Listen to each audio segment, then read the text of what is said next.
ഗുരുപരമ്പരയെ സ്മരിച്ചുകൊണ്ട് മണ്ഡൂക്യോപനിഷത്ത്. ഓമിത്യേതക്ഷരമിദം സർവം തസ്യോപവ്യാഖ്യാനം ഭൂതം ഭവദ്ഭവിഷ്യതി സർവമോങ്കാര ഏവ യച്ഛാന്യത്രികാലാതീതം തദപ്യോങ്കാര ഏവ സർവം ഹ്യേതദ്ബ്രഹ്മ അയമാത്മാ ബ്രഹ്മ സോയമാത്മാ ചതുഷ്പാദ് ജാഗരിതസ്ഥാനോ ബഹിപ്രജ്ഞഃ സപ്താംഗ ഏകോനവിംശതിമുഖഃ സ്ഥൂലഭുഗ് വൈശ്വാനര പ്രഥമപാദഃ സ്വപ്നസ്ഥാനോ അന്തഃപ്രജ്ഞഃ സപ്താംഗ ഏകോനവിംശതിമുഖഃ പ്രവിവിക്തഭുഗ് തൈജസോ ദ്വിതീയപാദഃ യത്ര സുപ്തോ ന കഞ്ചന കാമം കാമയതേ ന കഞ്ചന സ്വപ്നം പശ്യതി തത് സുഷുപ്തം സുഷുപ്തസ്ഥാന ഏകീഭൂതഃ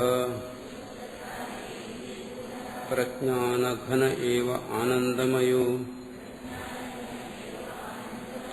യാനന്ദഭുക് ചേതോമുഖഃ പ്രാജ്ഞസ്തൃതീയപാദഃ ഏഷ സർവേശ്വര ഏഷ സർവജ്ഞ ഏഷാന്തര്യാമി ഏഷ യോനിഃ സർവസ്യ പ്രഭവാപ്യോ ഹി ഭൂതാനാം നാന്തപ്രജ്ഞം ന ബഹിപ്രജ്ഞം നോ ഭേദപ്രജ്ഞം ന പ്രജ്ഞാനഘനം ന പ്രജ്ഞം നാപ്രജ്ഞം അദൃശ്യം അവ്യവഹാര്യം അഗ്രാഹ്യമലക്ഷണം അചിന്യം അവ്യപദേശ്യം ഏകാത്മപ്രത്യയസാരം പ്രപഞ്ചോപശമം ശാന്തം ശിവം അദ്വൈതം ചതുർത്ഥം മന്യന്തേ സാത്മാ സ വിജ്ഞേയഃ സോയമാത്മാ അദ്യക്ഷരം ഓങ്കാരോ അധിമാത്രം പാദാ മാത്രാ മാത്രാശ്ച പാദാ അകാര ഉകാരോ മകാര ഇതി ജാഗരിതസ്ഥാനോ വൈശ്വാനരോ അകാരഃ പ്രഥമാ മാത്ര ആപ്തേർ ആദിമത്വാദ് വാ ആപ്നോതിഹ വൈ സർവാൻ കാമാൻ ആദിശ്ച ഭവതി ഏവം വേദ സ്വപ്നസ്ഥാനസ്തൈജസ ഉകാരോ ദ്വിതീയാ മാത്ര ഉത്കർഷാദ് ഉഭയത്വാദ് വാ ഉത്കർഷതി ഹവൈ ജ്ഞാനസന്തതിം സമാനശ്ച ഭവതി നാസ്യ ബ്രഹ്മവിത് കുലേ ഭവതി ഏവം വേദ സുഷുപ്തസ്ഥാനപ്രാജ്ഞോ മകാരസ്തൃതീയാ മാത്ര മിതേരപീതേർവാ വിനോദിഹ വാ ഇദം സർവം അപീതിശ്ച ഭവതി ഏവം വേദ അമാത്രചതുർത്ഥോ അവ്യവഹാര്യഃ പ്രപഞ്ചോപശമ ശിവോ അദ്വൈത ഏവം ഓംകാര ആത്മൈവ സംവിശതി ആത്മന ആത്മാനം ഏവം വേദ.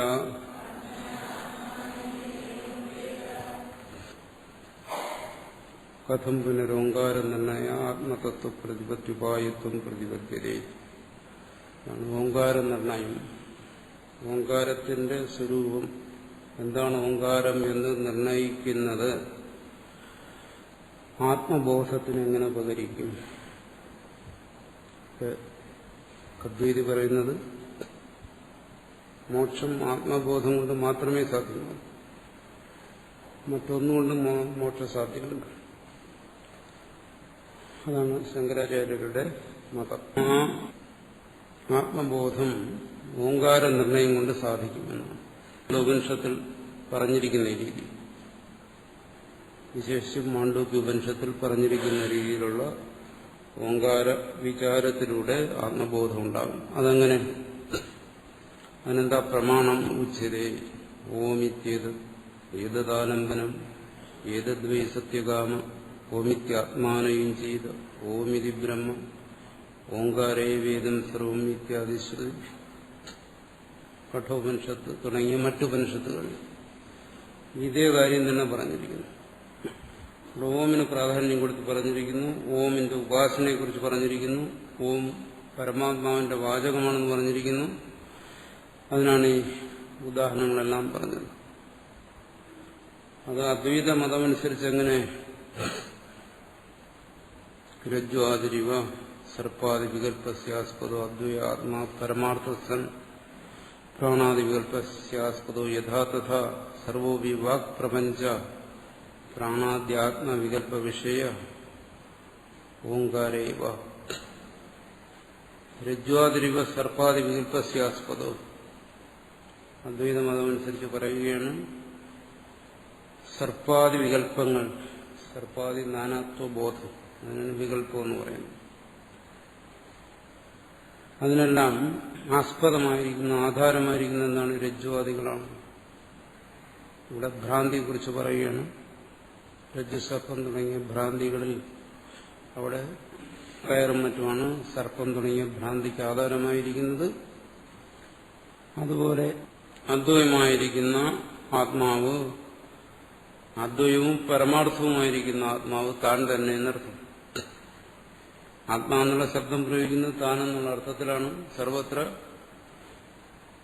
അപ്പോൾ താൻ തന്നെയാണ് പരമാർത്ഥവും അദ്വൈതവുമായിരിക്കുന്നത്. താൻ പരമാർത്ഥവും അദ്വൈതവും ആയിരുന്നുകൊണ്ട് പ്രാണാദി വികല്പ ആസ്പദ, പ്രാണൻ തുടങ്ങിയ, പ്രാണൻ എന്ന് ഇവിടെ പറയുന്നത് ആത്മാവിനോട് അടുത്തിരിക്കുന്ന, ചേർന്നിരിക്കുന്ന സൂക്ഷ്മമായ പ്രാണൻ തുടങ്ങി മറ്റ് മനസ്സ്, സ്ഥൂല ശരീരം, ബാഹ്യപ്രപഞ്ചം തുടങ്ങി നാനാത്വബോധം, അതാണ് പ്രാണാദി വികല്പം. അതിനാസ്പദമായിരിക്കുന്നത് താൻ തന്നെയാണ്. താൻ എങ്ങനെയായിരിക്കുന്നു? അദ്വൈതനായിരിക്കുന്നു, പരമാർത്ഥനായിരിക്കുന്നു, ഏകനായിരിക്കുന്നു, നിത്യശുദ്ധ മുക്ത സ്വരൂപനായിരിക്കുന്നു എന്നെല്ലാം പറയും.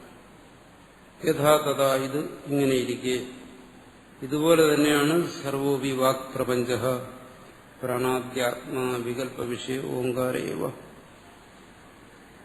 ഇതുപോലെയാണ് ഓങ്കാരവും.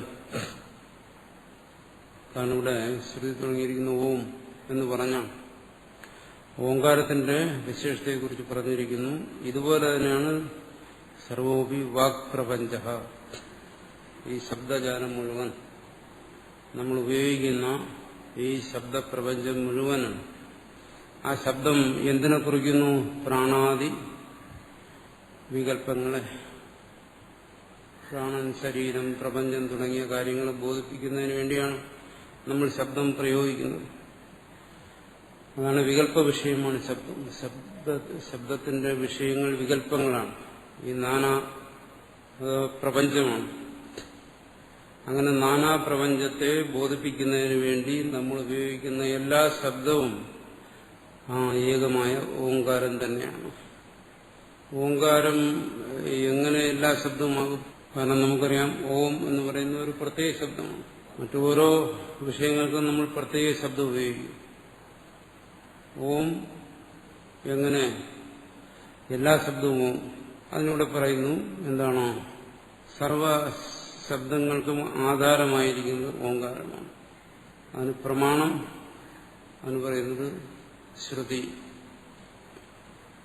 ആ ഓങ്കാരമാണെങ്കിലോ സത് ആത്മസ്വരൂപമേവ, അത് ആത്മാവ് തന്നെ.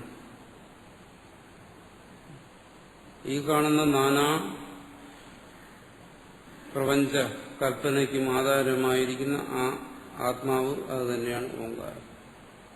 ഇവിടെ രണ്ട് കാര്യങ്ങളാണ് പറഞ്ഞിരിക്കുന്നത്. ഒന്ന്, ഈ കാണുന്ന നാനാത്വ ബോധത്തിന് ആധാരമായിരിക്കുന്നത് താൻ തന്നെയാണ്, ആത്മസ്വരൂപമായിരിക്കുന്ന താൻ.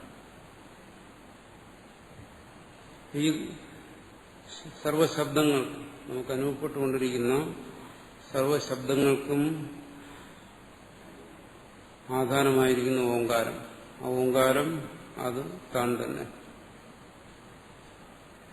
ഈ സർവവികല്പങ്ങൾക്കും ആധാരമായിരിക്കുന്നത് അത് ശബ്ദാത്മകമായ വികല്പമായാലും ദൃശ്യാത്മകമായ വികല്പമായാലും അതിനെല്ലാം ആധാരമായിരിക്കുന്നത് താൻ തന്നെ. സച ആത്മസ്വരൂപമേവ, ആ ഓങ്കാരവും താൻ തന്നെയാണ്. എന്തുകൊണ്ട്? തത് അഭിധായകത്വ, ആത്മാവിന്റെ അഭിധായകമാണ്. അഭിധായകം എന്ന് വെച്ചാൽ അതിന്റെ വാചകം, അതിനെ കുറിക്കുന്ന ശബ്ദം. ആത്മാവിനെ കുറിക്കുന്ന ശബ്ദമാണോ? അതാണ് അവിടെ പറയുന്ന യുക്തി.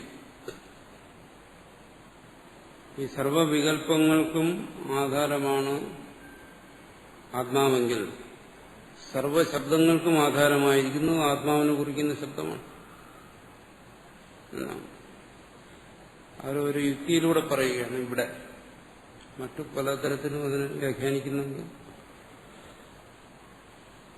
ഇവിടെ അങ്ങനെയാണ് പറയുന്നത്. സർവവികല്പങ്ങൾക്കും ആധാരമായിരിക്കുന്നത് ആത്മാവാണ് എങ്കിൽ ആത്മാവിനെ കുറിക്കുന്ന ശബ്ദമായിരിക്കും സർവശബ്ദങ്ങൾക്കും ആധാരമായിരിക്കുന്നത് എന്നാണ്. ഓങ്കാര വികാര ശബ്ദ അഭ്യേയശ്ച സർവപ്രാണാദി ആത്മവികല്പവും അഭിധാനം വ്യതിരേകേണ നാസ്തി. ഓങ്കാര വികാര ശബ്ദ അഭ്യേയശ്ച, സർവശബ്ദങ്ങളും ഓങ്കാര വികാരമാണ്. അത് ശബ്ദശാസ്ത്രത്തിലെ ഒരു നിയമമാണ്. കാരണം ഓങ്കാരത്തിൽ പറയുന്നത് എന്താണ്? അകാര ഉകാരം അകാരം, അത് സ്ഥൂലരൂപത്തിൽ ചേർന്നിരിക്കുന്നു ഓങ്കാരത്തിൽ. സൂക്ഷ്മത്തിൽ അമാത്രയാണ്, പക്ഷെ സ്ഥൂലമായി അകാര ഉകാര മകാരങ്ങൾ ചേർന്നിരിക്കുന്നു. ശബ്ദത്തിന്റെ ഉത്പത്തി അകാരത്തിൽ നിന്നാണ്. അകാരോ വൈ സർവവാക്ക് ശ്രുതി പറയുന്നു. ശ്രുതിയാണ് ഇവിടെ മുഖ്യമായ പ്രമാണമായി സ്വീകരിക്കുന്നത്. ശ്രുതിയെ പ്രമാണമായി സ്വീകരിച്ചുകൊണ്ട് തുടർന്ന് അന്വേഷിക്കുക എന്നാണ് പറയുന്നത്. എന്താണ് അതിന്റെ ശാസ്ത്രീയത എന്നെല്ലാം ചോദിച്ചു കഴിഞ്ഞാൽ ശ്രുതിയിൽ അങ്ങനെ പറയുന്നത് കൊണ്ട് അതിനെന്തെങ്കിലും ശാസ്ത്രീയത നമ്മൾ കണ്ടെത്തണം, അന്വേഷിച്ച് മനസ്സിലാക്കണം.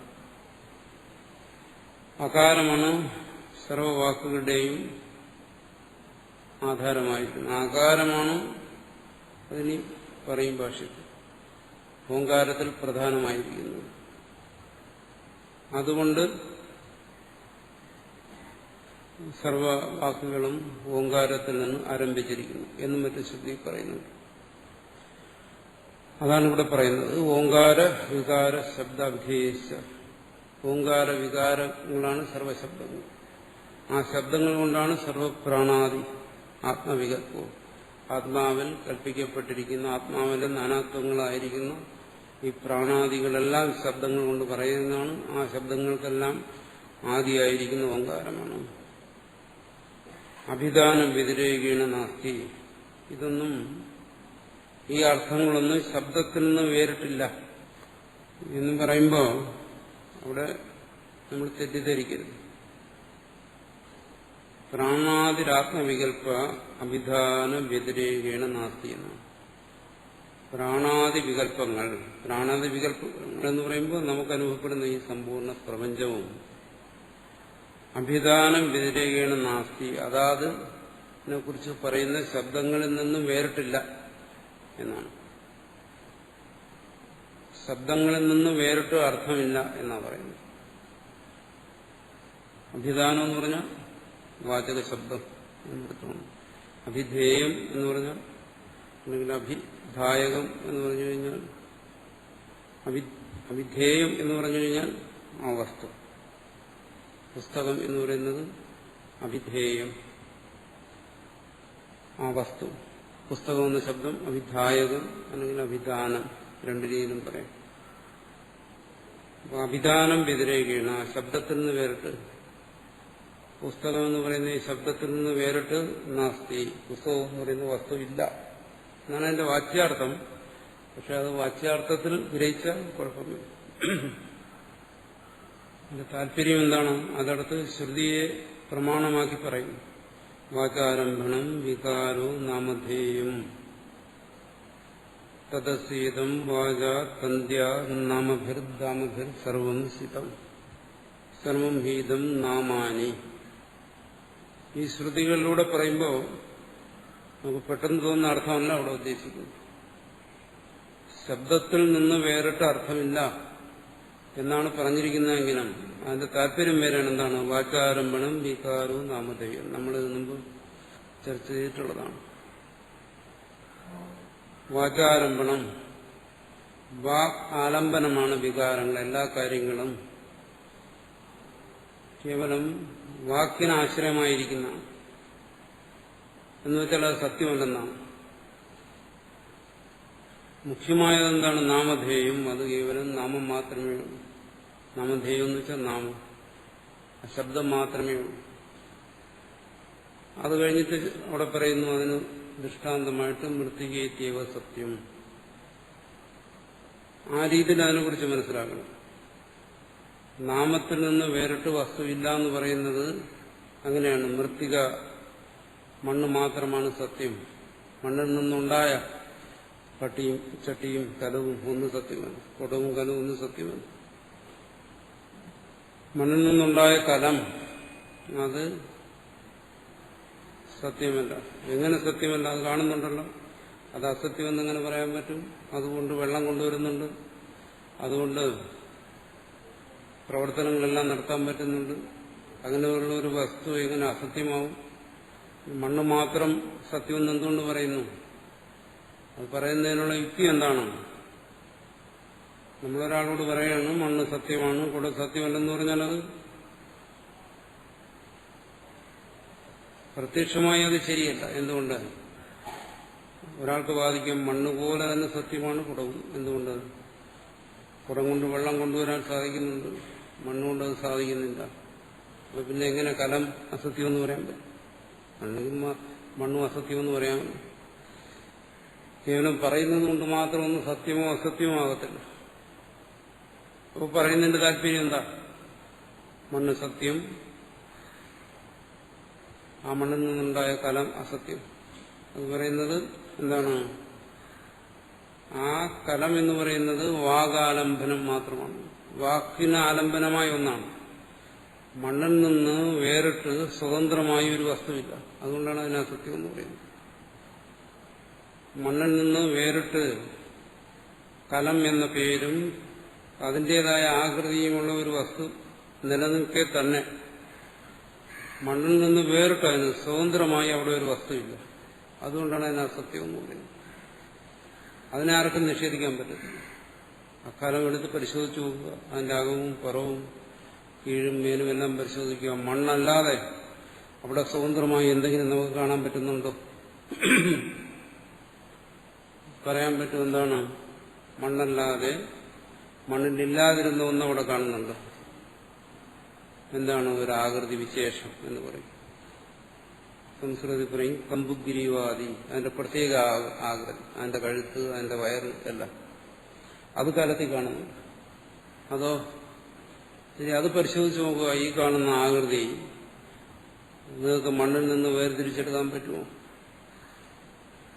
അതാണ് ഭാഷ്യകാരന്റെ യുക്തി. പല ഭാഗങ്ങളിൽ ചോദിക്കും. മണ്ണിൽ കാണുന്ന ആകൃതിയെ നിങ്ങൾക്ക് മണ്ണിൽ നിന്ന് വേർതിരിക്കാമോ?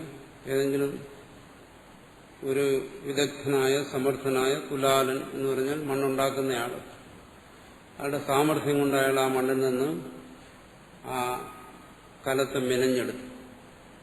എത്ര സമർത്ഥനായാലും ശരി, അയാൾ അവിടെ മെനഞ്ഞെടുത്ത് എന്ന് നമ്മൾ കരുതുന്ന ആകൃതിയെ അയാൾക്ക് മണ്ണിൽ നിന്ന് വേർതിരിക്കാൻ പറ്റുമോ? ഒരിക്കലും സാധ്യമല്ല. എത്ര സമർത്ഥനായ ശില്പിക്കും അതിനെ വേർതിരിക്കാൻ പറ്റത്തില്ല. അയാൾക്ക് പല ആകൃതിയിലുള്ള കലങ്ങൾ ഉണ്ടാക്കാൻ കഴിയാം. പക്ഷെ മണ്ണിൽ നിന്ന് അയാൾ സൃഷ്ടിച്ച ഒരു ആകൃതിയെയും വേർതിരിക്കാൻ കഴിയത്തില്ല. മണ്ണിൽ നിന്ന് അതിനെ വേർതിരിക്കാൻ കഴിഞ്ഞില്ലെങ്കിൽ അതെന്താണ്? അത് മണ്ണ് തന്നെയാണ് എന്നാണ്. അതുകൊണ്ടാണ് അതിനെ വേർതിരിക്കാൻ കഴിയാത്തത്. അപ്പോൾ മണ്ണിൽ നിന്ന് നമുക്ക് ആ ആകൃതിയെ നമുക്ക് വേർതിരിക്കാൻ കഴിയുന്നില്ല. എത്ര ശ്രമിച്ചാലും അത് മണ്ണായി തന്നെ ഇരിക്കുന്നു. എത്ര ചിന്തിച്ചാലും മണ്ണിനപ്പുറം ഒന്നിനും അവിടെ നമുക്ക് ചിന്തിച്ച് മനസ്സിലാക്കാൻ കഴിയുന്നില്ല. എന്നാലും നമ്മളതിനൊരു പുതിയ പേരിട്ട് വിളിക്കുന്നു, കലം. അപ്പോൾ ആ പേരിന് ആധാരമായിട്ട് അവിടെ എന്താ ഉള്ളത്? ആ പേരിന് വിഷയമായിട്ടുള്ള വസ്തു മണ്ണ് മാത്രമേ ഉള്ളൂ. യുക്തി കൊണ്ട് പരിശോധിച്ചാൽ അവിടെ രണ്ടാമതൊരു വസ്തുവില്ല. അപ്പോൾ എല്ലാ വികാരങ്ങളും അതിന്റെ കാരണം തന്നെ, കാരണത്തിൽ നിന്ന് വേറിട്ടില്ല. അതിന്റെ ഉപാദാനം തന്നെ. ഏതിൽ നിന്നാണോ കാര്യത്തിന് വേർപിരിയാൻ വയ്യാതെ കാര്യം ഉണ്ടാകുന്നതിനാണ് ഉപാദാനം എന്ന് പറയുന്നത്. ഒരു കാരണത്തിൽ നിന്ന് ആ കാര്യത്തിന് വേർപിരിയാൻ വയ്യാതെ ആ കാര്യം ഉണ്ടായാൽ ആ കാരണത്തിന് ഉപാദാനം എന്ന് പറയും. ഫലത്തിന് ഉപാദാനമായിരിക്കുന്നത് മണ്ണാണ്. ആഭരണങ്ങൾക്ക് ഉപാദാനമായിരിക്കുന്നത് സ്വർണമാണ്. അവയ്ക്കൊന്നും തന്നെ കാരണത്തിൽ നിന്ന് വേറെ ഇരിക്കാൻ വയ്യ. കാരണം തന്നെ. അപ്പോൾ കലമെന്ന് പറയുന്നതോ, ആ കലമെന്ന് പറയുന്നതിൽ എന്താ വസ്തുസത്തയുള്ളത്? മണ്ണല്ലാതെ വേറൊന്നുമില്ല. അത് എന്താണ്? കേവല ശബ്ദം മാത്രം. കലമെന്ന് പറയുന്നത് ഒരു ശബ്ദമല്ലാതെ മണ്ണിൽ നിന്ന് വേറിട്ടൊന്നുമില്ല. ഒരു ശബ്ദം മാത്രമേ ഉള്ളൂ. അതുകൊണ്ട് ശബ്ദം അർത്ഥവും ഈ രണ്ടിനെ എടുത്തു കഴിഞ്ഞാൽ ഇവിടെ എന്താണ് പറഞ്ഞിരിക്കുന്നത്? അഭിധാനം വ്യതിരേകേണ നാസ്തി. ഒരർത്ഥവും ശബ്ദത്തിൽ നിന്ന് വേറിട്ടില്ല എന്നാണ്. കലം എന്ന് പറയുന്ന ഒരു വസ്തു ആ ശബ്ദത്തിൽ നിന്ന് വേറിട്ടില്ല, സ്വതന്ത്രമായിട്ടില്ല. ഉണ്ടെങ്കിൽ അതെന്താണ്? അതിന്റെ കാരണമായ ഉപാദാനമായിരിക്കുന്ന മണ്ണ് മാത്രമാണ്. അത് മനസ്സിലാക്കുന്നതിന് വേണ്ടിയിട്ടാണ് ഈ യുക്തി ഇവിടെ പറഞ്ഞത്. അല്ലാതെ ഇവിടെ ഇപ്പം എന്റെ മുമ്പിൽ രണ്ട് വസ്തുക്കളിരിക്കുന്നു. ആ രണ്ട് പദാർത്ഥങ്ങൾ ഒന്നാകുന്നത് പോലെ ശബ്ദത്തിനോടുകൂടി ഓരോ അതാത് വസ്തുക്കൾ അഭേദമാകുന്നു എന്നല്ല പറയുന്നത്. അങ്ങനെ പറഞ്ഞാൽ ദോഷം വരും.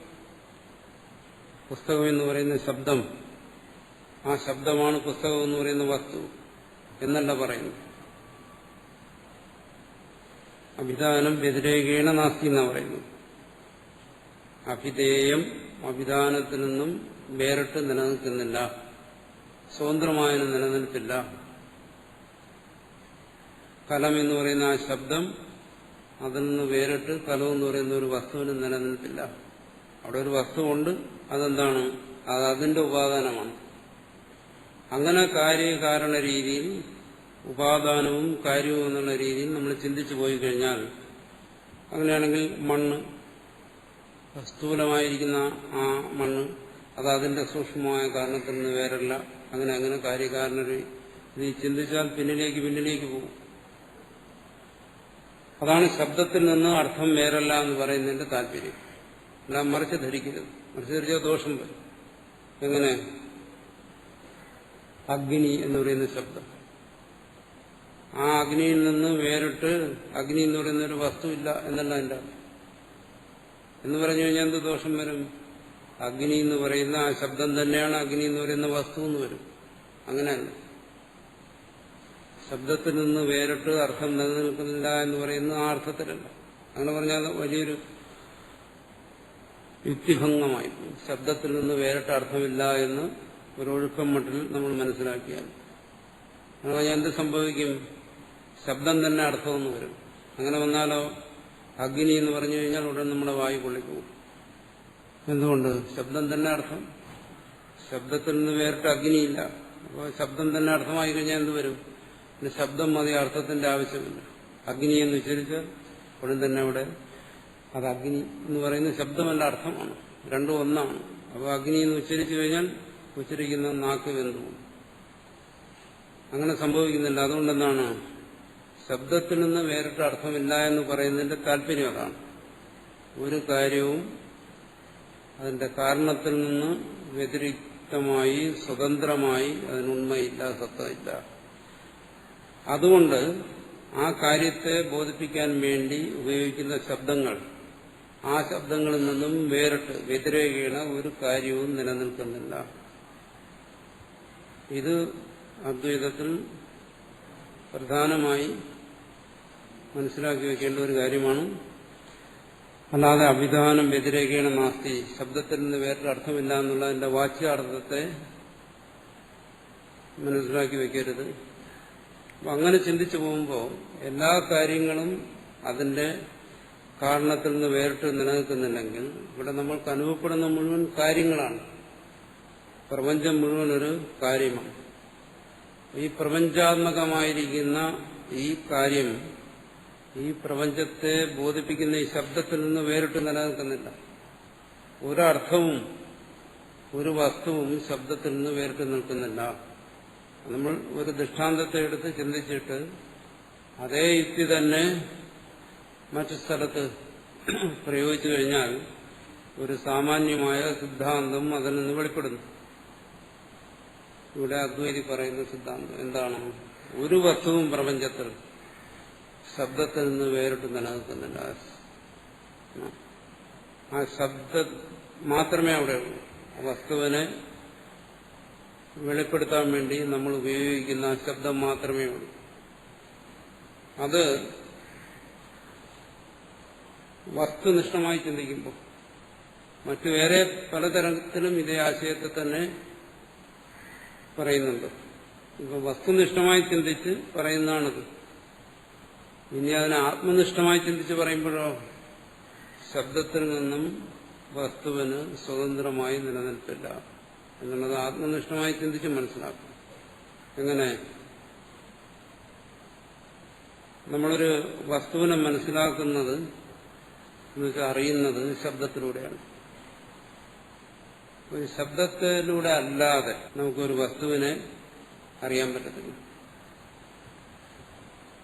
ഒരുപക്ഷെ കഴിഞ്ഞേക്കും ആർക്ക്? അയാൾ ജന്മനാൽ തന്നെ ബധിരനായിരിക്കണം. അതായത് ശബ്ദം ഒരിക്കലും കേട്ടിരിക്കരുത്. ജന്മനാൽ ശബ്ദമൊന്നും കേട്ടിട്ടില്ല, ശബ്ദം എന്തെന്നറിയില്ല. അങ്ങനെയുള്ള ഒരാളിനും പ്രപഞ്ചാനുഭവമുണ്ട് മറ്റിന്ദ്രിയങ്ങളിലൂടെ. ശ്രവണേന്ദ്രിയത്തിലൂടെ അല്ലാതെ ദർശന സ്പർശനങ്ങളിലൂടെയെല്ലാം പ്രപഞ്ചാനുഭവം ഉണ്ടാവും. അവിടെ ശബ്ദത്തിന് ഒരുപക്ഷെ സ്ഥാനം കാണില്ല. അത് നമുക്ക് സങ്കല്പിക്കാൻ പറ്റത്തില്ല. പൂർണ്ണനായ ഒരു ബധിരന്റെ പ്രപഞ്ചാനുഭവത്തെക്കുറിച്ച് ശ്രവണേന്ദ്രിയമുള്ള ഒരാൾക്ക് സങ്കല്പിക്കാൻ പറ്റത്തില്ല. അത് മറ്റൊരു വിഷയമാണ്. പക്ഷേ ശ്രവണേന്ദ്രിയത്തിലൂടെ ശബ്ദത്തെ ഗ്രഹിച്ച് പ്രപഞ്ചാനുഭവമുള്ള ഒരാളിന് ശബ്ദത്തിലൂടെ അല്ലാതെ വസ്തുബോധം ഉണ്ടാകത്തില്ല. ഇതൊരു നിയമമാണ്. ഈ നിയമത്തിന്റെ അപവാദം നമുക്ക് ഒരിടത്തും കാണിക്കാൻ ഒക്കത്തില്ല. ഒരു വസ്തുവിനെ കുറിക്കുന്നതിന് എന്തെങ്കിലും ഒരു ശബ്ദം കൂടിയേ തീരും. ഇപ്പോൾ പുസ്തകം, ഇതിനൊരാൾ പുസ്തകമായിട്ട് അറിയുന്നില്ലെന്നിരിക്കട്ടെ, പക്ഷെ അയാൾ അതിന് ഇതെന്നോ അതെന്നോ ഏതെങ്കിലും തരത്തിലൊരു ശബ്ദം അവിടെ ഉപയോഗിച്ച് ആണ് അതിനെ ഗ്രഹിക്കുന്നത്. അപ്പോൾ അർത്ഥബോധം നമ്മുടെ മനസ്സിൽ ശബ്ദാത്മകമായിട്ടാണ് നിലനിൽക്കുന്നത്. ഇത് നമ്മൾ മുമ്പ് ചർച്ച ചെയ്തിട്ടുള്ളതാണ്. അർത്ഥബോധം എപ്പോഴും മനസ്സിൽ ശബ്ദാത്മകമായി നിൽക്കുന്നു. അതുകൊണ്ട് നമുക്ക് ശബ്ദത്തിൽ നിന്ന് നമ്മുടെ ഉള്ളിൽ, നമ്മുടെ അറിവിൽ അർത്ഥത്തെ വേർതിരിക്കാൻ കഴിയത്തില്ല. അതിനുള്ള ശേഷി നമ്മുടെ ബുദ്ധിക്കില്ല, നമ്മുടെ അറിവിനില്ല. അങ്ങനെ ആർക്കെങ്കിലും ഏതെങ്കിലും ഒരു വസ്തുവിനെ ശബ്ദം കൂടാതെ ചിന്തിക്കാനോ സങ്കല്പിക്കാനോ അറിയാനോ കഴിയുമോ? കഴിയുന്നില്ല. എന്തെങ്കിലും ഒരു ശബ്ദം വരും. ശബ്ദ അതീതമായിരിക്കുന്ന വസ്തുക്കളെ പോലും നമ്മൾ എന്ത് ചെയ്യുന്നു? ശബ്ദത്തിലൂടെ അറിയുന്നു. അതന്നെ ബ്രഹ്മം, ആത്മാവ്, പരമാത്മാവ്, ഈശ്വരൻ. അവിടെ ആ ശബ്ദം കൊണ്ട് ബോധിപ്പിക്കുന്ന വസ്തു ശബ്ദ അതീതമെന്നാണ് പറയുന്നത് എന്നാണ് ശ്രുതി പറയുന്നത്, ശാസ്ത്രം പറയുന്നതാണ്. അതൊന്നും ശബ്ദത്തിന്റെ വിഷയമല്ല. പക്ഷെ നമ്മളതിനെ ബോധിക്കാൻ ശ്രമിക്കുന്ന എങ്ങനെ? ശബ്ദത്തിലൂടെ. നമ്മുടെ ബുദ്ധിക്ക് അത് വിഷയമാകണമെങ്കിൽ ശബ്ദം വേണം.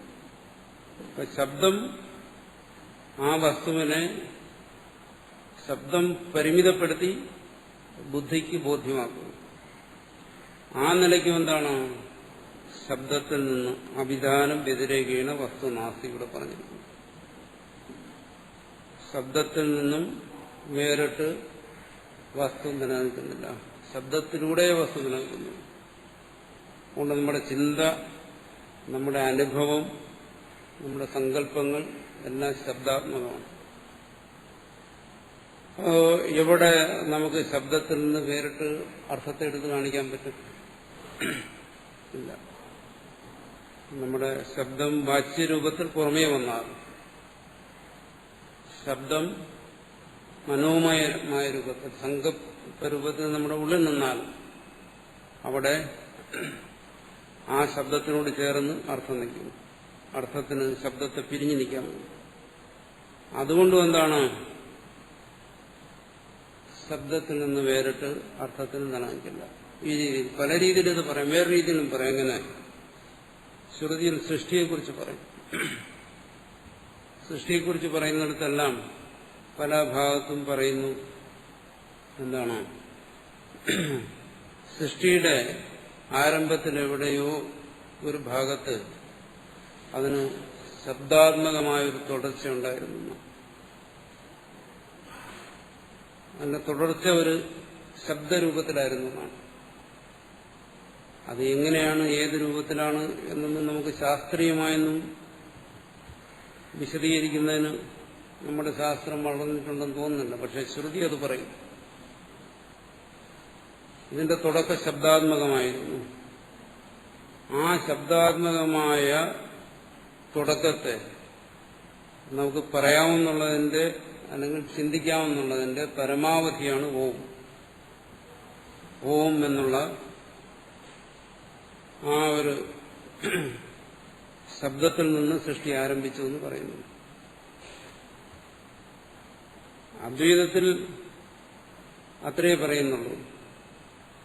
മറ്റ് ശബ്ദശാസ്ത്രങ്ങളിലും മറ്റും അതിനെ പല രീതിയിൽ പറയുന്നു.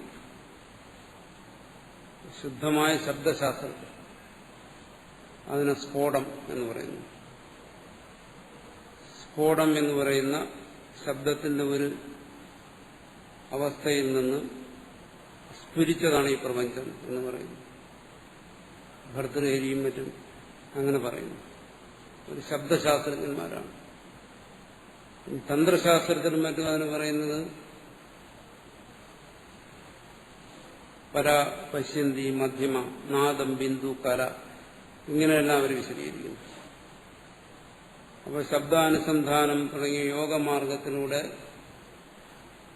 സമാധിയും മറ്റും പരിശീലിക്കുന്നവർക്ക് ശബ്ദത്തിന്റെ സൂക്ഷ്മമായ തലങ്ങൾ, നാദം, ബിന്ദു, കര തുടങ്ങിയ സൂക്ഷ്മമായ തലങ്ങൾ അനുഭവവേദ്യമാകുന്നു യോഗികൾക്ക്. അങ്ങനെ അവർ പ്രപഞ്ച ഉത്പത്തിയെ സാക്ഷാത്കരിക്കുന്നു എന്നും മറ്റും പറയുന്നു. അതും അദ്വൈതത്തിലുള്ളതല്ല, അദ്വൈതാഭാഗത്തിലേക്കൊന്നും പോകുന്നു. അദ്വൈതി കേവല ശ്രുതി പ്രമാണത്തെ മാത്രം സ്വീകരിച്ചുകൊണ്ട് എന്താണ് പ്രപഞ്ച കാരണം എന്നുള്ള നിലയ്ക്കും ശബ്ദത്തിന് പ്രാധാന്യമുണ്ട് എന്ന് പറയുന്നു. അങ്ങനെ ചിന്തിച്ചാലും, അപ്പൊ കാരണാത്മന ചിന്തിച്ചാലും കാരണത്തിൽ നിന്നും കാര്യം പൃഥക്കല്ല, വേറിട്ടല്ല, അന്യമല്ല. അത് അദ്വൈതിയുടെ ഒരു മുഖ്യമായ നിലപാടാണ്. കാരണത്തിൽ നിന്നും കാര്യത്തിന് സ്വതന്ത്രമായ നിലനിൽപ്പില്ല. അതുകൊണ്ട് ശബ്ദമാണ് ജഗത് കാരണമെങ്കിൽ ജഗത് കാരണമായിരിക്കുന്ന ആ ശബ്ദത്തിൽ നിന്ന് വേറിട്ട് കാര്യരൂപത്തിലുള്ള ഈ പ്രപഞ്ചത്തിന് നിലനിൽപ്പില്ല. അതുകൊണ്ട് സർവത്തിനും കാരണമായിരിക്കുന്നത് ശബ്ദം തന്നെ. അത് മനുഷ്യന് ഗ്രഹിക്കാമെന്നുള്ളതിന്റെ ഏറ്റവും ശ്രേഷ്ഠമായ രൂപമാണ് ഓം. അതുകൊണ്ട് ഓമിൽ നിന്ന് അതിരിക്തമായി അങ്ങനെ ബാഹ്യമായി വസ്തുനിഷ്ഠമായി ചിന്തിച്ചാൽ, ആത്മനിഷ്ഠമായി ചിന്തിച്ചു കഴിഞ്ഞാൽ, കാരണാത്മന ചിന്തിച്ചു കഴിഞ്ഞാൽ എല്ലാം ശബ്ദത്തിൽ നിന്നും വേറിട്ട്. പല രീതിയിലും ഇതിനെ ചിന്തിക്കാം. ബാക്കി നിങ്ങൾ ചിന്തിക്കുക, എല്ലാം ഞാൻ ചിന്തിച്ചിട്ട് കാര്യമില്ല. അഭിധാനം വ്യതിരേകേണ നാസ്തി. അഭിധാനത്തിൽ നിന്ന് വ്യതിരിട്ട്, ശബ്ദത്തിൽ നിന്ന് വ്യതിരിട്ട് വേർതിരിഞ്ഞ് അർത്ഥത്തിന് നിലനിൽപ്പില്ല. അതിനിവിടെ ശ്രുതിയെ പ്രമാണമായി പറഞ്ഞു. വാചാരംഭണം വികാരോ നാമധേയം തദസീതം വാചാ തന്ത്യ നാമഭിർ ദാമഭിർ സർവം സിതം. സർവവും കോർക്കപ്പെട്ടിരിക്കുന്നു. അതിനിവിടെ ശ്രുതിയിൽ ഉദാഹരണം പറയുന്നത് എന്താണ്? ഒരു പശുക്കുട്ടിയെ അതിന്റെ മൂക്ക് കയറുകൊണ്ട് കെട്ടിയിട്ട് ഒരു കുറ്റിയിൽ കെട്ടിയിട്ട് കഴിഞ്ഞാൽ അതാ കുറ്റിക്ക് ചുറ്റും കിടന്ന് കറങ്ങും. അപ്പൊ അതിന്റെ സ്വാതന്ത്ര്യം എന്ന് പറയുന്നത് എപ്പോഴും ആ കുറ്റി, അതിനെ ബന്ധിച്ചിരിക്കുന്ന കയറ്, പിന്നെ അതിന്റെ തലയിൽ ബന്ധിച്ചിരിക്കുന്ന അതിന്റെ മൂക്ക് കയറ്, ഇത്രയായിട്ട് ബന്ധപ്പെട്ടായിരിക്കും സ്വാതന്ത്ര്യം. അതിനെ ആശ്രയിച്ചുകൊണ്ട് ആ കുറ്റിക്ക് ചുറ്റും കിടന്ന് വട്ടത്തിൽ കറങ്ങും. അതിന് സ്വാതന്ത്ര്യമുണ്ട്, എന്നാൽ സ്വാതന്ത്ര്യം പരിമിതമാണ്. അതുപോലെ അസ്യാതദിതം പറയും. വാചാതന്ത്യ, ഈ പ്രപഞ്ചം ബ്രഹ്മത്തിന്റെ കാര്യമായിരിക്കുന്ന അസ്യ ബ്രഹ്മണഃ ഇതം തത്, ഈ നേരത്തെ പറഞ്ഞല്ലോ നാമരൂപാത്മകമായിരിക്കുന്ന ഈ പ്രപഞ്ചം, അത് ഈ ബ്രഹ്മമാകുന്ന കുറ്റിയിൽ ഇതിനെ കെട്ടിയിരിക്കുകയാണ്. ഇതൊരു പശുക്കുട്ടിയെ പോലെയാണ് ഈ പ്രപഞ്ചമാകമാണ്. ഈ ബ്രഹ്മത്തെയും ഈ പ്രപഞ്ചത്തെയും ബന്ധിപ്പിക്കുന്ന എന്താണ്? വാച തന്ത്യ. വാക്കെന്ന് പറയുന്ന ഒരു ചരട്. ആ ചരട് നാമഭിർ ദാമഭിർ. വാക്കെന്ന് പറയുന്ന ആ തന്തി നാമങ്ങളാകുന്ന മൂക്കുകയറുകളുണ്ട്. നേരത്തെ പറഞ്ഞല്ലോ, പുസ്തകമൊന്നും കലമൊന്നും കുടമൊന്നും എല്ലാം പറയുന്ന ഈ നാമങ്ങൾ. ഈ നാമങ്ങളാകുന്ന മൂക്കുകയറുകൾ കൊണ്ട് ഈ പ്രപഞ്ച ഘടകങ്ങളാകുന്ന പശുക്കുട്ടികളെ ബന്ധിച്ചിരിക്കുകയാണ്. അപ്പോൾ ഒന്ന് ശബ്ദം, ആ ശബ്ദത്തിന്റെ നാനാഭാവങ്ങളാണ് അതിന്റെ നാമങ്ങൾ. അത് ഇതിനെ രണ്ടിനെയും ബന്ധിപ്പിക്കുന്നതാണ്. സർവകാരണമായിരിക്കുന്ന പരബ്രഹ്മത്തെയും വികല്പരൂപത്തിലിരിക്കുന്ന ഈ പ്രപഞ്ചത്തെയും എന്ന് ശ്രുതി പറയും. ആ നാമത്തിന്റെ സ്ഥാനം അത്രയും വലുതാണ്. അതുകൊണ്ടാണ് സൃഷ്ടിയിൽ ശബ്ദത്തിന് സ്ഥാനം കൊടുക്കുന്നത്. സർവകാരണമായിരിക്കുന്നു ബ്രഹ്മം, അതിൽ നിന്നും നാദം ആരംഭിച്ചു. ആ നാദം, സൂക്ഷ്മമായ നാദം സൃഷ്ടിക്ക് തുടക്കമായി. അങ്ങനെ സ്ഥൂലമായ സൃഷ്ടി സംഭവിച്ചു എന്നെല്ലാം ആധ്യാത്മിക ശാസ്ത്രത്തിൽ പറയുന്നുണ്ട്. ശ്രുതിയാണ് അതിന് മൂലഭൂതമായിരിക്കുന്നത്. മറ്റു പല ശാസ്ത്രങ്ങൾ, ആധ്യാത്മിക ശാസ്ത്രം എന്ന് പറയുമ്പോൾ ശ്രുതി മാത്രമാണെന്നോ അദ്വൈതം മാത്രമാണെന്നോ അല്ല, മറ്റേത് ശാസ്ത്രങ്ങളെ വേണമെങ്കിലും എടുക്കാം. തന്ത്രമന്ത്രശാസ്ത്രങ്ങളെ ഏതിനെ വേണമെങ്കിലും എടുക്കാം. അവിടെ എല്ലായിടത്തും ഈ ശബ്ദത്തിന് അമിതമായ പ്രാധാന്യം കൊടുക്കുന്നുണ്ട്. ശബ്ദബ്രഹ്മം എന്ന പ്രയോഗം തന്നെ നമ്മൾ ഗീതയിലും മറ്റും പലതവണ വന്നതാണ്. ആ ശബ്ദത്തിന് ഇങ്ങനെ ഒരു ബന്ധമുണ്ട്. പ്രപഞ്ചത്തിന്റെ ഓരോ ഘടകങ്ങളോടും ഈ ശബ്ദമാകുന്ന ചരട് കൊണ്ടുള്ള ഒരു ബന്ധനം ഉണ്ട് എന്നാണ് ഇവിടെ പറഞ്ഞിരിക്കുന്നത്. സർവം ഹീതം നാമാനി, സർവവും നാമമാണ്. ഒരു ജീവനെ സംബന്ധിച്ചിടത്തോളം ഈ പ്രപഞ്ചം എന്ന് പറയുന്നത് അന്ധകാരം. നമ്മൾ സാധാരണ ധരിക്കുന്ന എന്താണ്? വെളിച്ചം എന്ന് പറയുന്ന ഒന്ന് ഇവിടെ ഉള്ളതുകൊണ്ടാണ് നമ്മൾ അന്ധരാകാതിരിക്കുന്നത്. അല്ലേ? കൂരിരുട്ടത്ത് കണ്ണുണ്ടായാലും നമ്മൾ അന്ധരാണ്. കണ്ണവിടെ പ്രയോജനം ചെയ്യുന്നില്ല. വെളിച്ചമാണ് നമ്മളെ കാഴ്ചയുള്ളവരാക്കി നിലനിർത്തുന്നത്. പക്ഷെ അത് പൂർണ്ണമായി ശരിയല്ല. അത് ഭാഗികമായൊരു ശരിയാണ്. ഭർതൃഹരി വാക്യപതിയെത്തി പറയും എന്താണ്?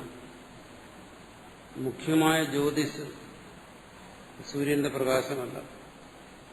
നമ്മൾ ബാഹ്യമായി ആശ്രയിക്കുന്ന ഒരു പ്രകാശം എന്താണ്? ശബ്ദാഹ്വയം ജ്യോതി. ശബ്ദം എന്ന് പറയുന്ന ഈ ജ്യോതിസ്, അതിന്റെ പ്രാധാന്യം നമ്മൾ മനസ്സിലാക്കുന്നില്ല. ശബ്ദമെന്ന് പറയുന്ന ഈ ജ്യോതിസ് ഇല്ലെങ്കിൽ ഈ പ്രപഞ്ചഭാനം നമുക്ക് ഇത്തരത്തിൽ ഉണ്ടാകത്തില്ല. നമ്മൾ മറ്റൊരു തരത്തിൽ നമ്മൾ പൂർണ്ണമായും അന്ധരായി പോകുന്നതാണ്. കണ്ണുകൊണ്ടല്ല അന്ധരാകുന്നത്. ശബ്ദാത്മകമായ അന്ധത എന്ന് പറയുന്നത് ശബ്ദമില്ലാത്ത ഒരവസ്ഥയെക്കുറിച്ച് നമുക്കറിയാൻ വയ്യാത്തതുകൊണ്ട് അതിന്റെ ഭീകരതയെക്കുറിച്ച് നമുക്കറിയത്തില്ല. അത് കണ്ണില്ലാത്തതിനും വലിയ ഭീകരമായൊരവസ്ഥയാണ് ശബ്ദമില്ലാതെ വന്നു കഴിഞ്ഞാൽ. കാരണം ചിന്ത പോലും അസാധ്യമായി തീരും. കാരണം ശബ്ദാത്മകമായാണ് നമ്മൾ ചിന്തിക്കുന്നത്. ആ ശബ്ദമില്ലാതെ എങ്ങനെ നമ്മൾ ചിന്തിക്കും? ചിന്തിക്കുന്നതിന് നമുക്ക് വെളിച്ചത്തിന്റെ ആവശ്യമില്ല. വെളിച്ചത്തെക്കുറിച്ച് നമുക്ക് ചിന്തിക്കാം, പക്ഷെ ചിന്തിക്കുന്നതിന് വെളിച്ചത്തിന്റെ ആവശ്യമില്ല. ചിന്ത എവിടെ നടക്കുന്നു? ഉള്ളിലാണ്, അറിവിന്റെ തലത്തിലാണ്, മനസ്സിന്റെ തലത്തിലാണ്. അവിടെ വെളിച്ചം വേണം. സൂര്യന്റെ പ്രകാശവും ടോർച്ചിന്റെ പ്രകാശവും വേണം. പക്ഷെ അവിടെയും മനസ്സെന്ന് പറയുന്ന കണ്ണ് പ്രവർത്തിക്കുന്നതിനും എന്ത് വേണം? ശബ്ദം വേണം. നമ്മൾ ചിന്തിക്കേണ്ട ഒരു വിഷയമാണ്. ആ ശബ്ദം നിലച്ചു പോയാൽ, ശബ്ദമെന്ന് പറയുന്ന ഒരു ജ്യോതിസ് ഇവിടെ ഇല്ലെങ്കിൽ അത് ബാഹ്യമായ ഈ സൂര്യജ്യോതിസ് ഇല്ലാത്തതിനും വലിയ അന്ധതയാണ് ഗുരുവിനുണ്ടാക്കുന്നത്. അവന്റെ പ്രപഞ്ചബോധം എങ്ങനെയായിരിക്കും നമുക്കിപ്പോൾ സങ്കല്പിക്കാൻ പറ്റില്ല. ശബ്ദമുള്ളതുകൊണ്ട്, ശബ്ദം കൊണ്ട് നമ്മൾ സങ്കല്പിക്കുന്നതുകൊണ്ട് ശബ്ദമില്ലാത്ത ഒരവസ്ഥയെക്കുറിച്ച് നമുക്ക് സങ്കല്പിക്കാനേ സാധിക്കും. പിന്നെ എന്തായിരിക്കും അവിടെ? അതൊരു കൂരിരുളായിരിക്കും എന്നാണ് പറയുന്നത്. ശബ്ദശാസ്ത്രത്തിന്റെ ആചാര്യനായ ഭർതൃഹരി പറയുന്നതാണ്. അപ്പം അതും നമ്മുടെ മനസ്സിലിരിക്കുന്ന ശബ്ദത്തിന്റെ പ്രാധാന്യം മനസ്സിലാക്കുന്നതിന് വേണ്ടി അതുകൊണ്ട് പറയുന്നു സർവം ഹീതം നാമാനി. ശ്രുതിയും പറയുന്നു സർവവും നാമമാണ്, നാമമില്ലെങ്കിൽ അന്ധതയാണ്. ഇത്യാദി ശ്രുതിഭ്യ.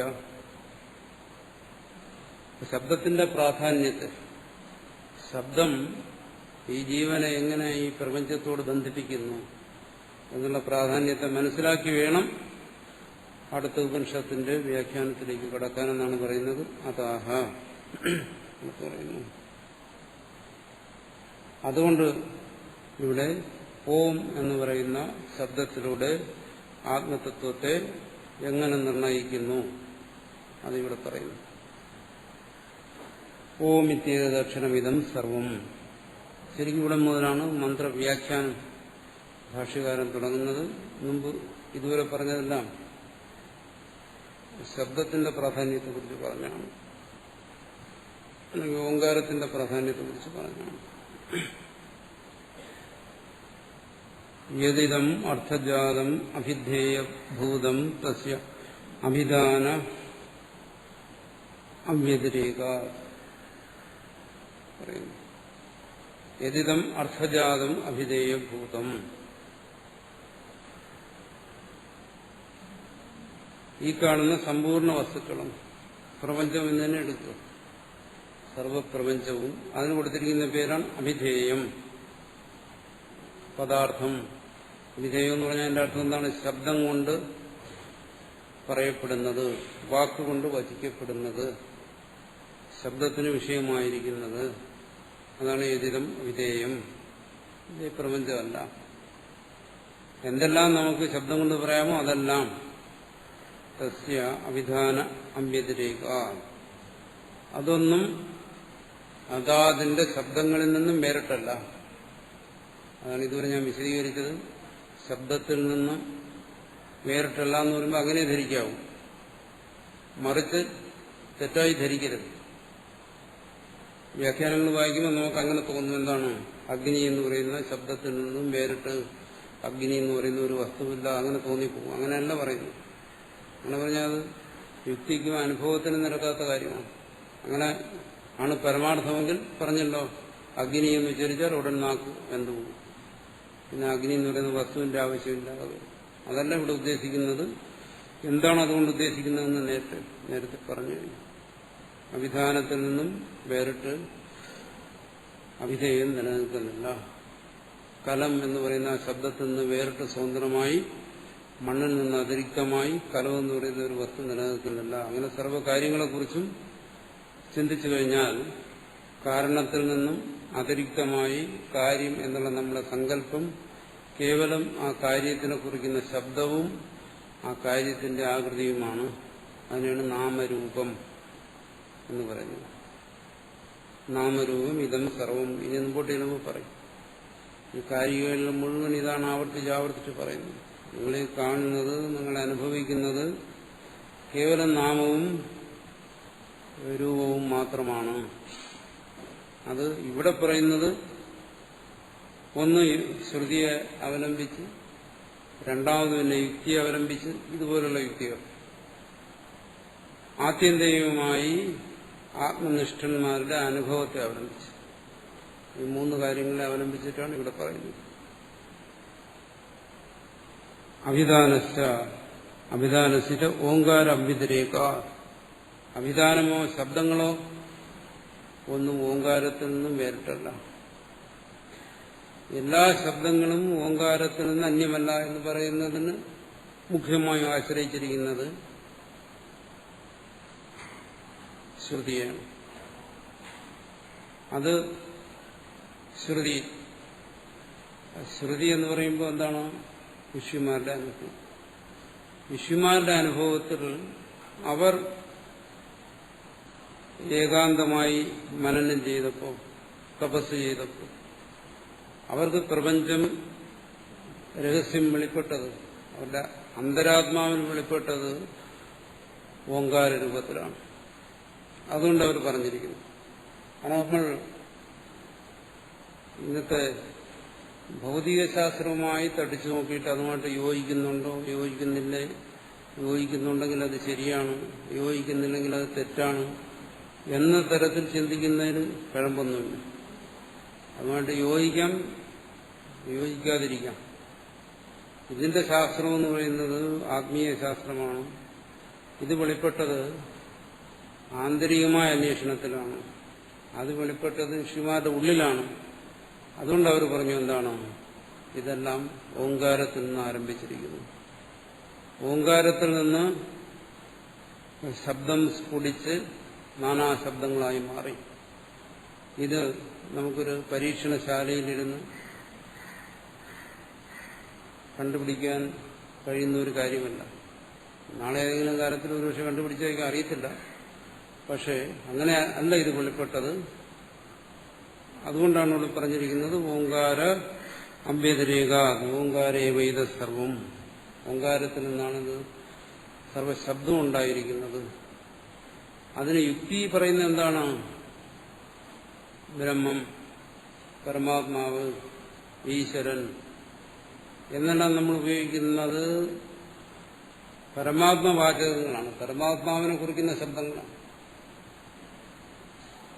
അതുപോലെ ഒരു ശബ്ദമാണ് ഓം. ആ പരമാത്മാവിൽ നിന്ന് അല്ലെങ്കിൽ ബ്രഹ്മത്തിൽ നിന്ന് അന്യമായി ഒന്നുമില്ല. അങ്ങനെയാണെങ്കിൽ ആ ബ്രഹ്മത്തെ കുറിക്കുന്ന ശബ്ദത്തിൽ നിന്നും അന്യമായി ഒന്നുമില്ല. അതാണ് എന്റെ യുക്തി. കാരണത്തിൽ നിന്നും അതിരിക്തമായി കാര്യം നിലനിൽക്കുന്നില്ലെങ്കിൽ കാരണമായിരിക്കുന്ന പരബ്രഹ്മത്തിൽ നിന്ന് അതിരിക്തമായി ഒന്നുമില്ല, വേറിട്ടൊന്നുമില്ല. അതുപോലെ തന്നെ ആ പരമാത്മാവിനെ ബോധിക്കുന്ന ശബ്ദത്തിൽ നിന്ന് വേറിട്ടൊരു ശബ്ദവുമില്ല. യുക്തിയിലൂടെ മനസ്സിലാക്കും. എല്ലാ ശബ്ദങ്ങളും നല്ല അടങ്ങുന്നു, എല്ലാ ശബ്ദങ്ങളും അതിൽ നിന്ന് പുറപ്പെടുന്നു. അതങ്ങനെ മനസ്സിലാക്കാം. അങ്ങനെ മനസ്സിലാക്കുന്നത് പോരാ എന്നാർക്കെങ്കിലും തോന്നുകയാണെങ്കിൽ അതിനെ ധ്യാനിച്ചുള്ളിൽ സാക്ഷാത്കരിച്ച് മനസ്സിലാക്കുക. അതല്ല വേറെ പോംവഴി ഈ കാര്യത്തിലില്ല. ഇത് രണ്ടേ ഉള്ളൂ. ഒന്ന് യുക്തി കൊണ്ട് മനസ്സിലാക്കുക, അല്ലെങ്കിൽ അനുഭവത്തിലൂടെ മനസ്സിലാക്കുക. അതുകൊണ്ട് പറയുന്നു ഓങ്കാരേവ ഇദം സർവം, പരമാത്മാ ഏവ ഇദം സർവം എന്ന് പറയാം. ഈ കാണുന്ന സർവം ആ പരമാത്മാവ് തന്നെ. മറിച്ചും പറയാൻ എന്താണ്? ഓങ്കാരേവ ഇദം സർവം, ആ പരമാത്മവാചകമായ ഓങ്കാരം തന്നെയാണ് ഇതെല്ലാം. പരഞ്ച ബ്രഹ്മ അഭിധാന അവിധേയ ഉപായ പൂർവകമേവ ഗമ്യതേതി ഓങ്കാരമേവ. പരബ്രഹ്മത്തെക്കുറിച്ച് നമ്മൾ എങ്ങനെ അറിയുന്നു? നമ്മൾ ആവർത്തിച്ച് ഈശ്വരനെന്നും ദൈവമെന്നും ബ്രഹ്മമെന്നും എല്ലാം പറയും. ഒരേ വസ്തുവിനെ കുറിച്ച് നമ്മൾ മനസ്സിലാക്കാൻ നമ്മൾ പറയുന്നു, നമ്മൾ ശ്രവണം ചെയ്യുന്നു, മനനം ചെയ്യുന്നു, നിധിധ്യാസനം ചെയ്യുന്നു എന്നൊക്കെ പറയും. ഇതെല്ലാം എങ്ങനെയാണ് ചെയ്യുന്നത്? എല്ലാം നമ്മുടെ മനസ്സിന്റെ തലത്തിൽ നടക്കുന്ന ഈ പ്രവർത്തനങ്ങളെല്ലാം നടക്കുന്നത് ശബ്ദാത്മകമായിട്ടാണ്. ശബ്ദാത്മകമായിട്ടെന്ന് പറഞ്ഞാൽ ശബ്ദവും അർത്ഥവും എന്നുള്ളത്. നമ്മൾ ഈശ്വരൻ എന്ന് പറയുമ്പോൾ ഈശ്വരൻ എന്ന് പറയുന്ന ശബ്ദത്തിന്റെ അർത്ഥമായി ഈശ്വരനെ സങ്കല്പിച്ചുകൊണ്ടാണ് നമ്മൾ ഈശ്വരനെ കുറിച്ച് ചർച്ച ചെയ്യുന്നത്. അല്ലെങ്കിൽ ബ്രഹ്മം എന്ന് പറയുന്ന ശബ്ദത്തിന്റെ അർത്ഥമായ എന്തോ ഒരു വസ്തു എന്നുവെച്ചാൽ ബ്രഹ്മം എന്ന് പറയുന്ന ശബ്ദത്തെക്കുറിച്ച് ആ ശബ്ദം ബോധിപ്പിക്കുന്ന എന്തോ ഒന്ന് ഉണ്ട് എന്ന് ധരിച്ചുകൊണ്ടാണ് നമ്മൾ അതിനെക്കുറിച്ച് ചർച്ച ചെയ്യുന്നത്. നമ്മുടെ എല്ലാ ചിന്തകളും ചർച്ചകളും അഭിധാന അവിധേയ പൂർവകമാണ്. ഈശ്വരനെ കുറിച്ചായാലും ആ ശബ്ദം അതിന് നമുക്ക് വ്യക്തമായി വെളിപ്പെടുത്തി തരുന്നില്ല ഇന്നതാണ്. ഈശ്വരൻ എന്ന് പറയുന്ന ശബ്ദം ഈശ്വരൻ എന്ന് പറയുന്ന ഒരു വസ്തുവിനെ വെളിപ്പെടുത്തുന്നില്ല. പുസ്തകം എന്ന് പറഞ്ഞാൽ ആ ശബ്ദം പുസ്തകത്തെ നമുക്ക് വ്യക്തമായി വെളിപ്പെടുത്തി തരുന്നു. അങ്ങനെ വെളിപ്പെടുത്തി തരുന്നില്ല എന്ന് പറയുന്നത് എന്താണ്? അത് ആ ശബ്ദത്തിന്റെ പരിമിതി. ആ അർത്ഥവുമായി ആ ശബ്ദത്തെ നമുക്ക് താരതമ്യപ്പെടുത്താൻ പറ്റുന്നില്ല. പുസ്തകം എന്ന് പറയുന്ന അർത്ഥവുമായി പുസ്തകത്തിന്റെ ശബ്ദത്തിന്റെ ബന്ധം നമുക്ക് പ്രത്യക്ഷമാണ്. അതുപോലെ ഈശ്വരൻ എന്ന് പറയുന്ന വസ്തുവുമായിട്ട് ഈശ്വരൻ എന്ന് പറയുന്ന ശബ്ദത്തിന്റെ പ്രത്യക്ഷ ബന്ധം നമുക്ക് പ്രത്യക്ഷമല്ല. അതുകൊണ്ട് ആ ശബ്ദത്തിന് ആ വസ്തുവിനെ വെളിപ്പെടുത്താൻ കഴിയുന്നില്ലെങ്കിലും അതൊരു പാഴ്വേലയാണെന്ന് അറിഞ്ഞുകൊണ്ട് തന്നെ നമുക്കതിനെ ആശ്രയിക്കുക, അല്ലാതെ വേറെ ഒരു ഉപായം. ഏത് മഹാത്മാവ് പറഞ്ഞാലും ഏത് പാമരൻ പറഞ്ഞാലും ഈ പാഴ്വേലയെ എല്ലാവരും പിന്തുടരുന്നു, അല്ല വേറെ ഉപായം. അപ്പൊ നമ്മുടെ ചിന്ത പരമാത്മാവിനെ കുറിച്ചുള്ള എല്ലാ സങ്കല്പങ്ങളും എന്താണ്? അഭിധാന അവിധേയപൂർവകം ശബ്ദാർത്ഥ വ്യാപാരത്തിലൂടെയാണ്, ശബ്ദാർത്ഥ അഭ്യാസത്തിലൂടെയാണ്. ശബ്ദവും അർത്ഥവും എന്ന് പറയുന്ന ഈ രണ്ട് തലത്തിലൂടെയാണ് നടക്കുന്നതെന്നാണ്. അതല്ലാതെ നമുക്കൊന്നും സങ്കല്പിക്കാൻ വയ്യ. അല്ലാതെ ഇരുന്നു കഴിഞ്ഞാൽ പരമാത്മാവിനെ കുറിച്ചുള്ള ഒരു സങ്കല്പവും നമ്മുടെ ഉള്ളിൽ വരത്തില്ല. സങ്കല്പം വന്നോ നമുക്കവിടെ ഒരു അർത്ഥത്തെ കൽപ്പിക്കുന്നു. നമ്മൾ അങ്ങനെ അർത്ഥത്തെ കൽപ്പിച്ച് നമ്മൾ വിശ്വസിക്കുന്നു. ആ പരമാത്മാവ് അങ്ങനെ ഒന്നുണ്ട്, ബ്രഹ്മം അങ്ങനെ ഒന്നുണ്ട്, അത് സർവാധാരമാണ്, സച്ചിദാനന്ദമാണ്, തന്റെ സ്വരൂപമാണ്. ഈ കൽപ്പനയെ പിന്തുടരുകയല്ലാതെ നിവൃത്തിയില്ല. അതാണ് ഇവിടെ പറയുന്നത്. എന്താണ്? പരഞ്ച ബ്രഹ്മ, പരബ്രഹ്മത്തെ സംബന്ധിച്ചായാലും ശരി അവിധാന അവിധേയ ഉപായ പൂർവകമേവ ഗമ്യതേ. അതിനെക്കുറിച്ച് നമ്മൾ എന്തെങ്കിലും ധരിക്കുന്നുണ്ടെങ്കിൽ ഈ ശബ്ദാർത്ഥ ബന്ധത്തിലൂടെയാണ് നമ്മളതിനെ ധരിക്കുന്നത്. നമ്മൾ എങ്ങനെ ഇത്തരം കാര്യങ്ങളെക്കുറിച്ച് ചിന്തിക്കുന്നു, മനസ്സിലാക്കുന്നു എന്നുള്ള ഇതിന്റെ ശാസ്ത്രീയതയാണ് ഇവിടെ പറയുന്നത്. ആധ്യാത്മികമായ ശാസ്ത്രീയത. ശാസ്ത്രീയത രണ്ടു തരത്തിലുണ്ട്. ഒന്ന് ഭൗതികമായ ശാസ്ത്രീയത, മറ്റൊന്ന് ആധ്യാത്മികമായ ശാസ്ത്രീയത. ഇവിടെ ഭൗതികമായ ശാസ്ത്രീയതയുമായി യാതൊരു കലർപ്പുമില്ലാത്ത ശുദ്ധമായ ആധ്യാത്മിക ശാസ്ത്രീയതയെക്കുറിച്ച് അവിടെ പറയുന്നു. മറ്റുമായിട്ടൊന്നും അതിനെ ബന്ധപ്പെടുത്തരുത്. അങ്ങനെ ബന്ധപ്പെടുത്തിയാൽ പോയി. അതുകൊണ്ടെന്താണ് ഓങ്കാരയേവ, ശബ്ദത്തിലൂടെ നമുക്ക് ഈശ്വര സങ്കല്പം ഉണ്ടാകുന്നുള്ളൂ എന്ന് ചുരുക്കം. അതിൽ മൂലകാരണമായിരിക്കുന്ന ശബ്ദമോ ഓം ആണ്. അതുകൊണ്ട് ഓങ്കാരം തന്നെയാണ് ആ പരബ്രഹ്മം. ഈ പറഞ്ഞതിൽ നിന്നും കേട്ടതിൽ നിന്നും കൂടുതൽ എന്തെങ്കിലും അറിയാൻ താല്പര്യമുണ്ടെങ്കിൽ അത് സ്വയം അനുഭവിച്ചറിയുക എന്നുള്ളതേ ഉള്ളൂ. പറഞ്ഞും അറിഞ്ഞും കേട്ടുമൊക്കെ ഇത്രേ പറ്റും, ഇത്രേ സാധ്യമാകും. അതാണ് ഇവിടെ ഭാഷ്യകാരൻ പറയുന്നത്. തസ്യേതസ്യ പരാപരബ്രഹ്മ രൂപസ്യ അക്ഷരസ്യ ഓമിത്യേതസ്യ ഉപവ്യാഖ്യാനം. പരാപര രൂപത്തിലിരിക്കുന്ന ബ്രഹ്മം തന്നെ ഒന്ന് നമുക്ക് വാക്കുകൊണ്ട് വെളിപ്പെടുത്താവുന്നുള്ളത്. വാക്കുകൊണ്ട് ഏതുവരെ ഇതിനെ എത്തിപ്പിടിക്കാൻ പറ്റും, അതിന് കാര്യബ്രഹ്മം, അപരബ്രഹ്മം എന്നെല്ലാം പറയും.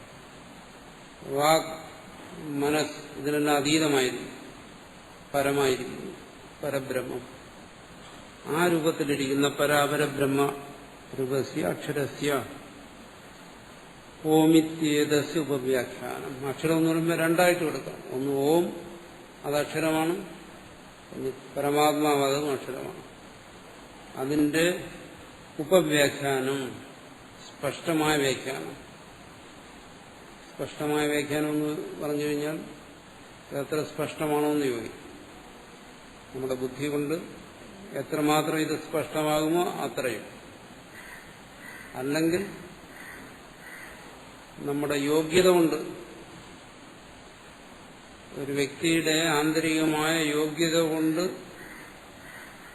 എത്രമാത്രം അത് സ്പഷ്ടമാകുമോ അത്രയും എന്ന് ധരിച്ചാൽ മതി. അല്ലെങ്കിൽ ഈശ്വരന്റെ കൃപ കൊണ്ട്, അല്ലെങ്കിൽ ഗുരുവിന്റെ കാരുണ്യം കൊണ്ട് ഒരാൾക്ക് എത്രമാത്രം സ്പഷ്ടമാകുമോ അത്രമാത്രം. കാരണം സ്പഷ്ടമായ വ്യാഖ്യാനം എന്ന് പറഞ്ഞു കഴിഞ്ഞാൽ ചിലർ പറയും ഇത് സ്പഷ്ടമാകുന്നില്ലല്ലോ എന്ന് പറയും. അതുകൊണ്ടാണ് അത്ര കൂടെ പറഞ്ഞത്. സ്പഷ്ടമാണ് എന്ന് ശ്രുതി പറഞ്ഞതുകൊണ്ട് എല്ലാവർക്കും ഇത് സ്പഷ്ടമായിക്കൊള്ളണമെന്നൊന്നുമില്ല. പക്ഷെ ശ്രുതി പറയുന്നത് എന്താണ്? ഉപവ്യാഖ്യാനം, സ്പഷ്ടമായ വ്യാഖ്യാനം എന്നാണ്. അതാണ് ശ്രുതി ചെയ്യുന്നത്.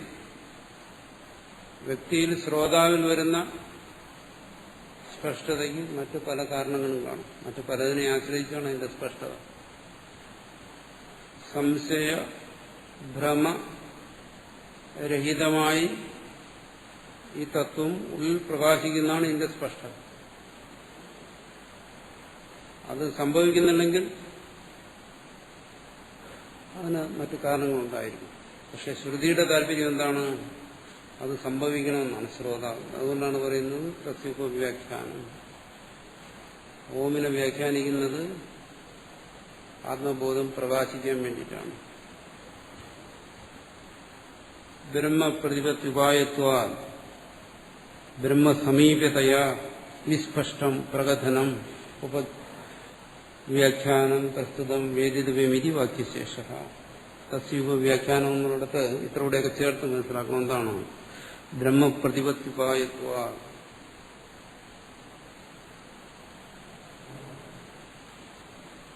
ചിലരെങ്കിലും ചിന്തിക്കും, ഈ നിർവാണ പ്രസംഗം കൊണ്ട് എന്താ ഉപയോഗം? ആത്മബോധം ഉണ്ടായില്ല, ആത്മജ്ഞാനിയും ആയില്ല, മുക്തനുമായില്ല. എത്രയും കാലം കൊണ്ട് ഈ പണി ചെയ്തുകൊണ്ടിരിക്കുന്നു. അത് ശരിയാണ്. ഇതല്ലാതെ വേറെന്തെങ്കിലും ചെയ്തുകൊണ്ടിരുന്നെങ്കിലും ഇത് തന്നെയായിരിക്കും അവസ്ഥ. ചിലപ്പോൾ ഇതിനും മോശമായിരിക്കും അവസ്ഥ. ഇതുവരെ ജ്ഞാനിയാകാത്തതിന്റെ കാരണം ഇത് ചെയ്തുകൊണ്ടിരുന്നുകൊണ്ടല്ല, അതുകൊണ്ടല്ല. പലരും ചിന്തിക്കും ഉപനിഷത്ത് പഠിച്ചതുകൊണ്ട് ജ്ഞാനമുണ്ടാവും. ആ സമയം കൂടി കണ്ണടച്ചിരുന്ന് ധ്യാനിക്കുക, അല്ലെങ്കിൽ ഉറങ്ങിയാൽ സ്വയം ജ്ഞാനിയായില്ലെങ്കിലും മറ്റുള്ളവർ ധരിക്കുകയെങ്കിലും ചെയ്യുമല്ലോ ജ്ഞാനിയായെങ്കിലും. ഇതുകൊണ്ട് അതും പ്രയോജനം എന്താ? ഇതൊരു പാഴ്വേലല്ലേ. അതിന് സമാനമാണ് ഇവിടെ പറയുന്നത്. ബ്രഹ്മപ്രതിപത്യുപായത്വ, ഇതാണ് ബ്രഹ്മപ്രതിപത്തിക്കുള്ള ഉപായം. ആത്മപ്രാപ്തിക്കുള്ള ഉപായം ഇതാണ്. എന്താണ്? ഉപനിഷത്ത് ശ്രവണം. അതാണ് ഉപായം. മറ്റുപായങ്ങളില്ലേ നമ്മൾ ചെയ്തുകൊണ്ടിരിക്കുന്ന ഉപായങ്ങൾ? അതൊക്കെയുണ്ട്. പക്ഷെ മുഖ്യമായ ഉപായം ഇതാണ്. വേറെ ഉപായങ്ങളില്ല എന്നെ പറയുന്നു. ഉപനിഷത്ത് ശ്രവണം അല്ലാതെയുള്ള അനേക ഉപായങ്ങൾ, പൂജയും അർച്ചനയും മണിയടിയും ഒരുപാട് ഉപായങ്ങളുണ്ട്. പക്ഷെ അതൊന്നും മുഖ്യമായ ഉപായമാണ്. മുഖ്യമായ ഉപായം ഉപനിഷത്ത് ശ്രവണം തന്നെയാണ്. ആരുടെ അഭിപ്രായമോ? ഉപനിഷത്തിന്റെ അഭിപ്രായം. ഉപനിഷത്ത് പറയുന്നു. അതിനെ ഭാഷ്യകാരനും പറയുന്നു. ബ്രഹ്മപ്രതിപത്തിപായിത്വ, ബ്രഹ്മപ്രതിപത്തിക്ക്, ആത്മബോധത്തിന് ഇതെല്ലാം വേറെ ഉപായമില്ല. മുഖ്യമായ ആശ്രയങ്ങളൊന്നുമില്ല. അതുകൊണ്ട് ഒരു ആധ്യാത്മിക സാധകനെ സംബന്ധിച്ചിടത്തോളം ഇത് ഒഴിവാക്കിയിട്ട് മറ്റെന്തെങ്കിലും പണി ചെയ്യുന്നുണ്ട്, ഇതിന്റെ പ്രയോജനം ലഭിക്കത്തില്ല. ആ ചെയ്യുന്ന പണിയുടെ പ്രയോജനം ലഭിക്കും, അതില്ല എന്ന് പറയുന്നത്. പക്ഷെ ഇതിന്റെ പ്രയോജനം ലഭിക്കത്തില്ല. ഇതിന്റെ പ്രയോജനം എന്താണ്? ആത്മബോധം, ബ്രഹ്മപ്രതിപത്തി. അതുകൊണ്ട് അതിന്റെ ഉപായമായതുകൊണ്ട് ബ്രഹ്മസമീപതയാ, ബ്രഹ്മസമീപം, ബ്രഹ്മത്തിനോട് ഏറ്റവും അടുത്തിരിക്കുന്നതാണെന്ത്? ഓങ്കാരം എന്നിവിടെ ശ്രുതി ബോധിപ്പിക്കുക. നിങ്ങൾ ബ്രഹ്മത്തെ സമീപിക്കുമ്പോൾ ബ്രഹ്മത്തെ സാക്ഷാത്കരിക്കുന്നതിന് തൊട്ടു മുമ്പ് സാക്ഷാത്കരിക്കുന്നത് ഓങ്കാരത്തെയാണ്. അതാണ് ബ്രഹ്മത്തിന്റെ സമീപമെന്ന് ഓങ്കാരത്തെക്കുറിച്ച് പറയുന്നത്. എന്നുവെച്ചാൽ ബ്രഹ്മത്തെ നേരിട്ടറിയുന്നതിന് ഉള്ള അവസാനത്തെ ഉപായം ആണ് ഓങ്കാരം. മറ്റുപായങ്ങളെല്ലാം അതിന് മുമ്പുള്ളതാണ്. ഓങ്കാരത്തെ ആശ്രയിക്കും. അതിന്റെ ശബ്ദാത്മകമായ ഉപാസനയാകാം, അല്ലെങ്കിൽ അർത്ഥചിന്തനമാകാം, ഏത് രീതിയിലായാലും ശരി. ഇവിടെ പറയുന്നു ബ്രഹ്മത്തോട് ഏറ്റവും അടുത്തിരിക്കുന്ന ഓങ്കാരമാണ്. അതുകൊണ്ട് എന്താണ് ഉപവ്യാഖ്യാനം എന്നുള്ളതിന് പറയുന്നു പ്രകഥനം, വിസ്പഷ്ടം പ്രകഥനം, ഉപവ്യാഖ്യാനം. ഉപവ്യാഖ്യാനം, ഉപ എന്ന് പറയുന്നതിന് സാധാരണ സമീപം എന്നാണ്. വ്യാഖ്യാനം എന്ന് പറഞ്ഞാൽ സ്പഷ്ടമായി പറയുക. രണ്ടും കൂടെ യോജിപ്പിച്ചുകൊണ്ട് പറയും. ബ്രഹ്മത്തിന്റെ ഏറ്റവും അന്തരമായി സ്ഥിതി ചെയ്യുന്നതായി ഓങ്കാരത്തെ സ്പഷ്ടമായി നമുക്ക് വെളിപ്പെടുത്തരുകയാണ്. അതിൽ പിന്നെ സംശയിക്കരുത്. ഇത് പാഴ്വേലയാണോ, ഇതിനെക്കുറിച്ച് ചിന്തിച്ചു കഴിഞ്ഞാൽ എന്തെങ്കിലും പ്രയോജനം ഉണ്ടാകുമോ, സമയം വ്യർത്ഥമാക്കുകയാണോ, ഇതാണോ ഇതിന്റെ ഉപായം എന്നൊന്നും ചിന്തിക്കരുത്. അതുകൊണ്ട് സ്പഷ്ടമായി ആ ചിന്തകളാണ് സംശയം അല്ലെങ്കിൽ ഭ്രമം എന്ന് പറയുന്നത്. ഇതല്ലാതെ മറ്റെന്തെങ്കിലും ഉപായം ഉണ്ടോ ഈശ്വരപ്രാപ്തിക്ക്? മറ്റൊരു ഉപായത്തെയും നമുക്ക് മുഖ്യമായി ആശ്രയിക്കാൻ പറ്റത്തില്ല. മുഖ്യമായി ഓങ്കാരത്തെ തന്നെ ആശ്രയിക്കുന്നു. അതുകൊണ്ടാണ് സാധാരണ പറഞ്ഞു വരുന്നത് ഉപനിഷത്ത് വിദ്യയുടെ സമ്പ്രദായത്തിൽ എന്താണ്? മാണ്ഡൂക്യം ഏകം ഏവ അലം. ഈ മാണ്ഡൂക്യം എന്ന് പറയുന്ന ഇത് ഒന്ന് മാത്രം മതി. മുമുക്ഷൂണാം വിമോക്ഷയെ, മോക്ഷകൾക്ക് മോചനത്തിന് വേണ്ടി. രണ്ടാമതൊന്നും വേണ്ടെന്ന് സ്പഷ്ടമായി പറയും. എന്തുകൊണ്ട്? ഇവിടെ ഓങ്കാരം എന്ന് പറയുന്ന ഒരു ഉപായത്തിലൂടെ ബ്രഹ്മപ്രാപ്തിയെ ശ്രുതി നേരിട്ട് നിർദ്ദേശിക്കുന്നു. അതുകൊണ്ട് വേദവിധി വാക്യശേഷ എന്നിവിടെ വ്യക്തമായി മനസ്സിലാക്കണം.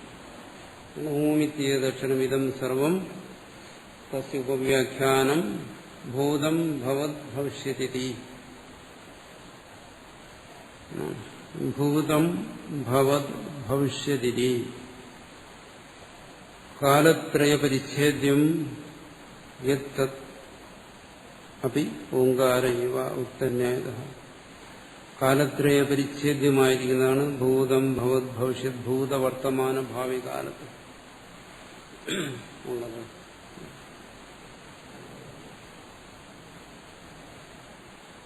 കാലം എന്ന് പറയുന്നത് എന്താണ്? കാലം എന്ന് പറയുന്നത് സങ്കല്പമാണ്. സങ്കല്പത്തിൽ നിന്ന് വേറിട്ട് കാലം എന്ന് പറയുന്ന ഒന്നല്ല. എന്ന് പറഞ്ഞാൽ ഭൗതികമായ പുസ്തകം, പേന പോലുള്ള ഒരു വസ്തുവല്ല കാലം. കാലം എന്ന് പറയുന്നത് കേവലമായ ജീവന്റെ സങ്കല്പം മാത്രമാണ്. കാലം സങ്കല്പം എന്ന് പറഞ്ഞാൽ എന്താ? സങ്കല്പം എന്ന് പറഞ്ഞാൽ നമുക്കറിയാം അത് കേവലം അന്ധക്കരണമാണ്. സങ്കല്പം അന്ധക്കരണമാണ്. അതിനെ തന്നെ വേറെ രീതിയിൽ മനസ്സെന്ന് പറയും. അദ്വൈതത്തിൽ പറയും എന്താണ്? മനോവൃത്തി. കാലം എന്ന് പറയുന്നത് കേവലമായ മനോവൃത്തിയാണ് അദ്വൈതത്തിൽ. അദ്വൈതത്തിലല്ല, ഇനി വേറെ ഏതെങ്കിലും ശാസ്ത്രത്തിലൂടെ പരിശോധിച്ചാലും കാലത്തെ സംബന്ധിച്ച് അതിനപ്പുറം പോകാൻ പറ്റത്തില്ല. മനോവൃത്തിയല്ലാതെ മറ്റൊന്നും. ആ മനോവൃത്തി എങ്ങനെ നിൽക്കുന്നു? ഭൂതം, വർത്തമാനം, ഭാവി.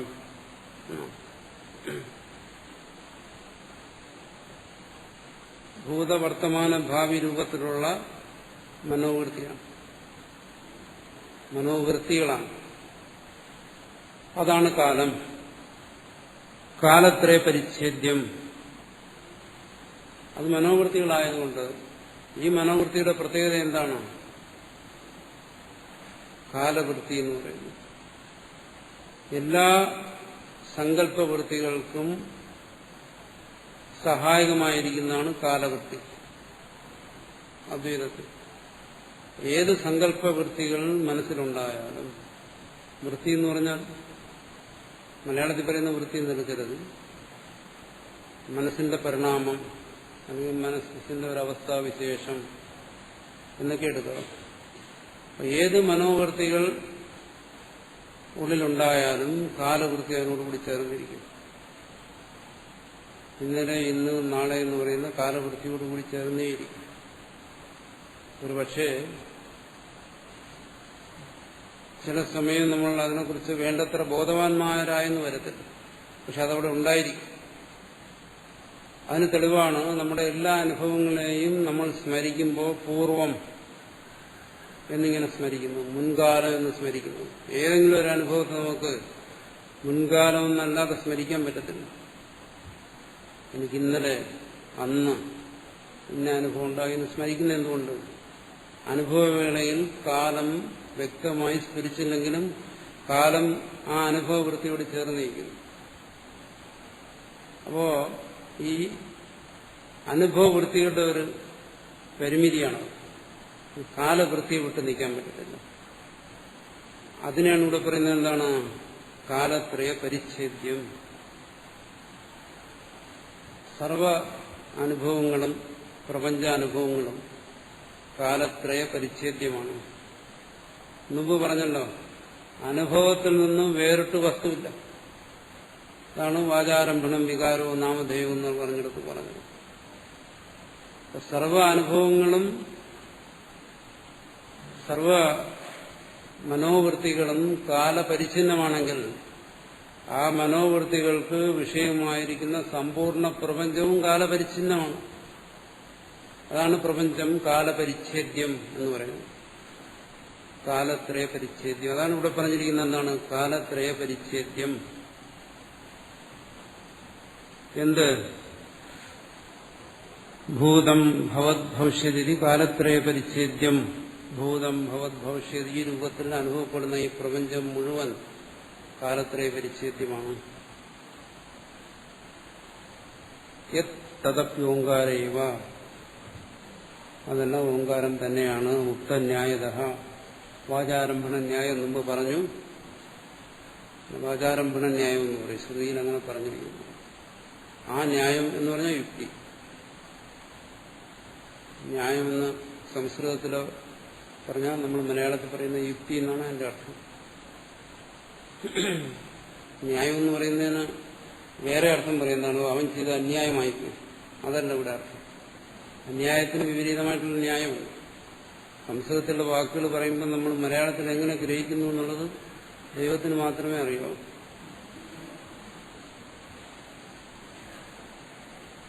അപ്പൊ ന്യായം എന്ന് പറഞ്ഞാൽ അതല്ല. യുക്തി യുക്തന്യായത യുക്തന്യായത പറഞ്ഞ ന്യായമനുസരിച്ച് എന്താണ് ഭൂതം ഭവദ്ഭവിഷ്യത് എന്ന് പറയുന്നത് കാലത്രയ പരിച്ഛേദ്യമാണ്. അത് ഓങ്കാരമാണ്. യച്ഛന്യ ത്രികാലാതീതം. ത്രികാലാതീതം ഭൂതം വർത്തമാനം ഭാവി ഈ രീതിയിൽ നമ്മൾ അനുഭവിച്ചുകൊണ്ടിരിക്കുന്നത് സാക്ഷാത്കരിച്ചുകൊണ്ടിരിക്കുന്നതെല്ലാം എന്താണ്? തുച്ഛമായ പ്രപഞ്ചഭാഗങ്ങളാണ്. ഇതിനെക്കുറിച്ച് നമ്മൾ മുമ്പ് ചർച്ച ചെയ്തിട്ടുണ്ടെന്നാണ് എന്റെ ഓർമ്മ. ആധ്യാത്മിക ശാസ്ത്രത്തെ സംബന്ധിച്ചിടത്തോളം ഭൂതം വർത്തമാനം എന്ന് പറയുന്നതിൽ നിന്നും വിശേഷതയൊന്നും, ഭൂതം ഭാവി എന്ന് പറയുന്നതിൽ നിന്നും വിശേഷത വർത്തമാനത്തിനില്ല. മൂന്നും ഒരുപോലെയാണ്. ഭൂതത്തിനും വർത്തമാനത്തിനും ഭാവിക്കും ഒരേ പ്രാധാന്യം. എന്തുകൊണ്ട്? അത് മൂന്നും കാലവൃത്തികളാണ്. നിരന്തരം ജീവനോട് ചേർന്നിരിക്കുന്ന കാലവൃത്തികളാണ്. ഒന്നിനും യാതൊരു വിശേഷതയില്ല. ഇവിടെ എപ്പോഴും ചിന്തിക്കുന്നതിനെ കുറിച്ചാണ്, കാലത്രയ അതീതമായ കാര്യത്തെക്കുറിച്ചാണ്. കാലത്രയ വ്യവഹാരത്തിൽ എന്താണ്? നമ്മൾ ചില സമയത്ത് ഭൂതത്തിന് പ്രാധാന്യം കൊടുക്കും. ഭൂതത്തിലെ നല്ല കാര്യങ്ങളെക്കുറിച്ച് ചിന്തിക്കുമ്പോൾ ഭൂതകാലത്തിന് പ്രാധാന്യം കൊടുക്കും. ഭാവിയിൽ നല്ല സങ്കല്പങ്ങളെക്കുറിച്ച് ചിന്തിക്കുമ്പോൾ നമ്മൾ ഭാവിക്ക് പ്രാധാന്യം കൊടുക്കും. വർത്തമാനത്തിൽ സ്വസ്ഥതയും സുഖവും ഒക്കെ ഉണ്ടെങ്കിൽ നമ്മൾ അതിന് പ്രാധാന്യം കൊടുക്കും. പക്ഷെ ആധ്യാത്മികമായി ഇതിന് മൂന്നിന് യാതൊരു സ്ഥാനമില്ല. മൂന്നും കേവലമായ മനോവൃത്തികളാണ്. ഇവിടെ പ്രാധാന്യം എന്താണ് വെച്ചാൽ ത്രികാലാതീതം, ത്രികാലാതീതമായിരിക്കുന്നത്. ത്രികാലാതീതം എന്ന് പറയുമ്പോൾ എന്താണ്?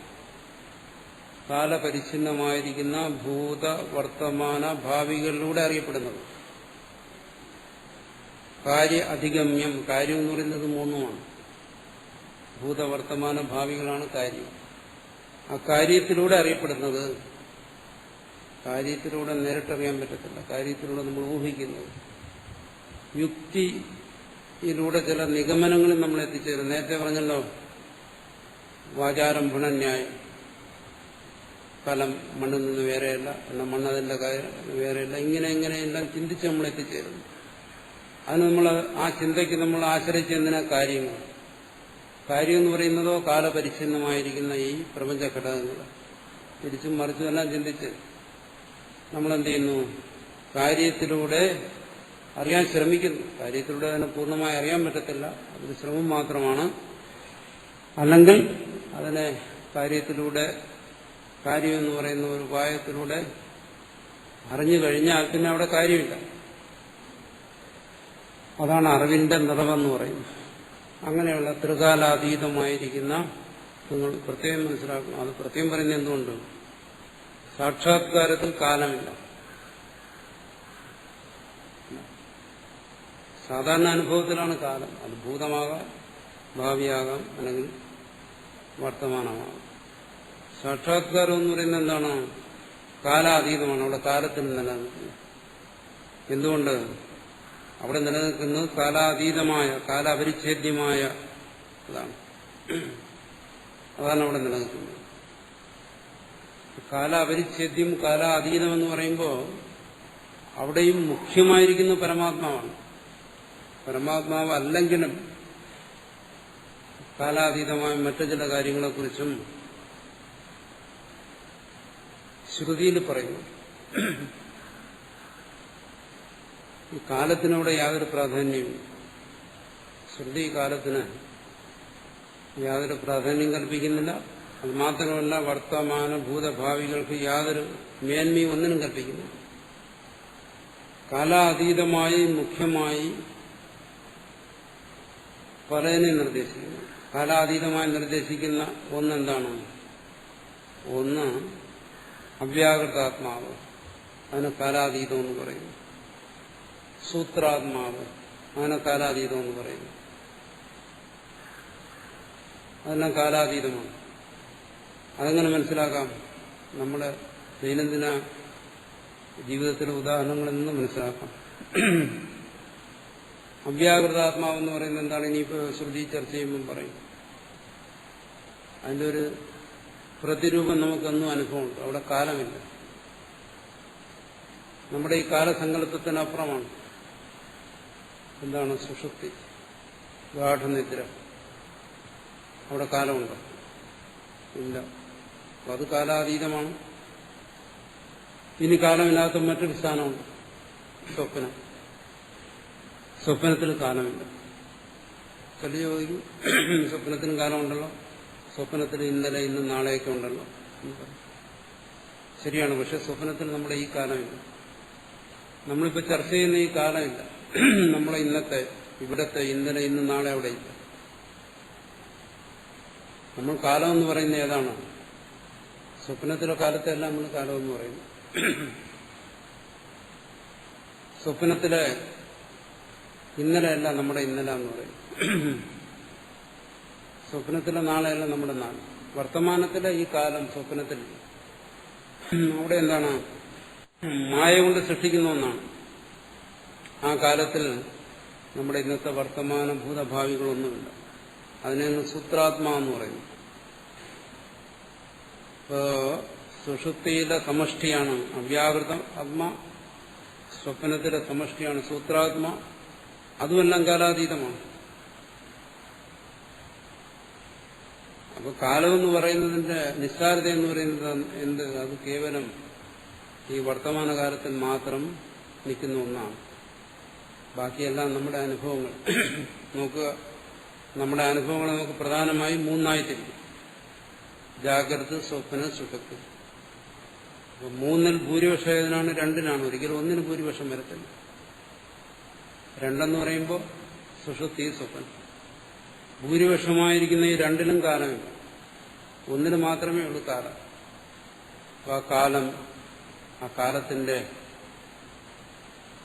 പരിണാമങ്ങൾ, വർത്തമാനാദി പരിണാമം, അതിനൊന്നും ഇവിടെ യാതൊരു പ്രാധാന്യവും, വളരെ തുച്ഛമാണ്. അപ്പോൾ കാലത്തെ ആശ്രയിച്ചുകൊണ്ട് ഇവിടെ ഒരു തരത്തിലുള്ള സാധനയും നിർദ്ദേശിക്കുന്നു. അതുകൊണ്ട് പറയുന്നത് എന്താണ്? കാല അപരിച്ഛേദ്യമായിരിക്കുന്ന അവ്യാകൃത സൂത്രാത്മാവാദികൾ. അതും എന്താണ്? തദപ്യോങ്കാരേവ, അത് ഓങ്കാരമാണോ? ഇവിടെ പറയുന്നതിന്റെ ചുരുക്കം എന്താണ്? ആധ്യാത്മികമായി ചിന്തിക്കുമ്പോൾ ജാഗ്രതത്തിനെ കുറിച്ച് മാത്രം ചിന്തിച്ചാൽ പോരാ. ഈ അജ്ഞാനത്തിൽ മുഴുകി അന്ധതയിൽ കഴിയുന്നവനെ സംബന്ധിച്ച് ചിന്തിക്കുമ്പോൾ അവന് ജാഗ്രത മാത്രം മതി. ഒന്നുകൂടി ഉണർന്ന് ചിന്തിക്കണമെങ്കിൽ സ്വപ്നവും സുഷുപ്തിയും എല്ലാം ചിന്തയ്ക്ക് വിഷയമാക്കണം. അതുകൊണ്ട് പറയുന്നു, പിന്നെ അതിനപ്പുറമുള്ള നമ്മൾ തുര്യൻ എന്ന് വിളിക്കുന്ന നിരുപാധികമായ അത്, അതാണ് പരമാർത്ഥത്തിൽ കാലാതീതം. അതും എന്താണ്? ഓങ്കാരം തന്നെയാണ്. ഓങ്കാര ഏവ. ഓമിത്യേതക്ഷരമിദം സർവം തസ്യോപവ്യാഖ്യാനം ഭൂതം ഭവത് ഭവിഷ്യതി സർവമോങ്കാര ഏവ. യച്ഛാന്യത്കാലാതീതം തദപ്യോങ്കാര ഏവ.